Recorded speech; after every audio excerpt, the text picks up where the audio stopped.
সংগঠনৰ লগতে বৰদলনি চাৰিআলি ব্যৱসায় সন্থা, ই-ৰিক্সা সন্থা, আছু আছে, KYCP আছে, বৰদলনিবাসী ৰাইজ আছে।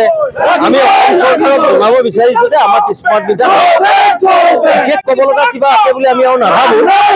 যদিহে স্মাৰ্ট মিটাৰ লগাই লুণ্ঠনৰ ব্যৱস্থা কৰিছে, তেনে ব্যৱস্থা আমাৰ অসম চৰকাৰৰ প্ৰতিজন মন্ত্ৰীৰ ঘৰে ঘৰে স্মাৰ্ট মিটাৰ লগাই লওক, ক'ব লগা নাই।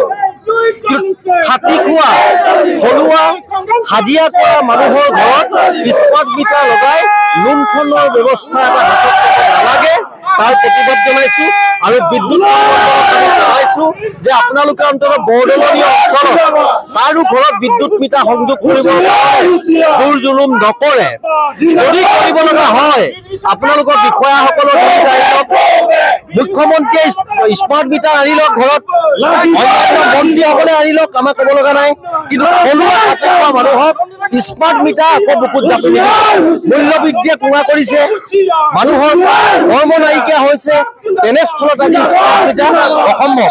গতিকে আমাৰ বৰদলনি অঞ্চলত আমাক স্মাৰ্ট মিটাৰ কোনো পৰ্যায়ে নালাগে। যদি অসম চৰকাৰে লাগে বুলি ভাবে মুখ্যমন্ত্ৰী ঘৰত আনি লওক, প্ৰতিজন মন্ত্ৰী ঘৰে ঘৰে 15-20টাকে স্মাৰ্ট মিটাৰ আনি লৈ ৰাইজক দেখুৱাওক। ন্যূনতম বিলেৰে আমি স্মাৰ্ট মিটাৰ চলাইছো বুলি ৰাইজক দেখুৱাওক, তেতিয়া আমি পতিয়ন যাম। কিন্তু অন্যথা স্মাৰ্ট মিটাৰ ব্যৱহাৰত আমি পক্ষপাতিত্ব নহয়। সেইকাৰণে আমি ৰাইজক, বিদ্যুৎ বিভাগক আমি অনুৰোধ জনাইছো, বৰদলনি অঞ্চলত স্মাৰ্ট মিটাৰ সংযোগ কৰিবলৈ আপোনালোক নাহিব। যদি আহে ভয়ানক পৰিস্থিতি যদি সৃষ্টি হ'ব লগা হয়, তাৰ কাৰণে জগৰ কিন্তু অসম চৰকাৰ আৰু বিদ্যুৎ বিভাগ হ'ব।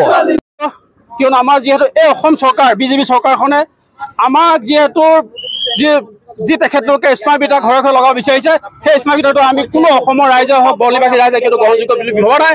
কিয়নো যিহেতু ইয়াতে আমাৰ প্ৰত্যেকৰ ঘৰে ঘৰে এটা মিটাৰ লাগি আছে, সেই মিটাৰ যিহেতু আমাৰ প্ৰতি মাহে 200 বা 300 টকাকৈ তেখেতলোকৰ যিহেতু মাচুল দি আহিছে, তাৰ পৰিৱৰ্তে কিন্তু সেই অসম চৰকাৰে ডিজিটেল মিটাৰ লগাই যিহেতু এখন আদানী আমদানীক ধনী কৰা যি এটা পৰিলক্ষিত কৰিছে, সেইটো কিন্তু আমি অসম জাতীয় যুৱ ছাত্ৰ পৰিষদ হওক বা সদৌ ছাত্ৰ সন্থাই হওক বা আমাৰ ব্যৱসায় সন্থাই কিন্তু অসমৰ লগতে বৰদলনিবাসী ৰাইজে কিন্তু স্মাৰ্ট মিটাৰ কেতিয়াও আমি গ্ৰহণযোগ্য বুলি বিচৰা নাই। বৰদলনিত যদি মানে আমাৰ যি ডিজিটেল মিটাৰ যি লগাবলৈ আহে, কিন্তু আমি সদায় প্ৰতিবাদ কৰি আহিম। আৰু কোনোদিনাই কিন্তু আমি যাতে ইয়াতকৈ ভয়ানক কাৰ্যসূচী ল'বলৈ বাধ্য হ'ম, কিন্তু কোনোদিনে আমি ডিজিটেল মিটাৰ লগাবলৈ দিয়া কিন্তু পৰিফল নহ'ব।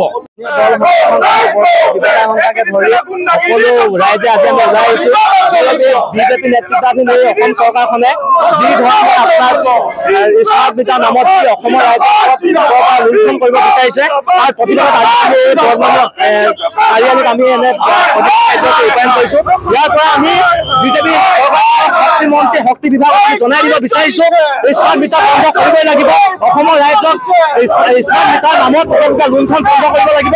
আৰু আমি ইয়াৰ পৰা পঠিয়াই দিব বিচাৰিছো নন্দিতা গাৰু, তেখেত এগৰাকী ব্যৰ্থ মন্ত্ৰী, তেখেত এগৰাকী কোনো ধৰণৰ কামত নহয় মন্ত্ৰী, তেখেত এজন বিফল মন্ত্ৰী। তেখেতে নিজৰ স্বীকাৰ কৰি তেখেতে পদত্যাগ কৰিবলৈ দাবী দিছো। আৰু আমাৰ যিহেতুকে ডিজিটেল মিটাৰ আমাৰ ব্যাহত কৰিব লাগে, আৰু আমি যি দুখীয়া গৰীব মানুহ সেই মানুহখিনি আমি কেনেধৰণে এই মিটাৰৰ উপযুক্ত মূল্য দিব পৰা ব্যৱস্থাটো আমাৰ নাই। গতিকে আমি অসম চৰকাৰক ধিক্কাৰ দিছোঁ, বিজেপি চৰকাৰক ধিক্কাৰ দিছোঁ। আমাৰ গৰীব মানুহবিলাকৰ কাৰণে আমাৰ এই ডিজিটেল মিটাৰ প্ৰয়োজন নহয়। লগাবলৈ আহিলে তেখেতসকলক আমি বান্ধি ৰাখিবলৈ আমি হাতত ল'ম বুলি ভাবিছোঁ।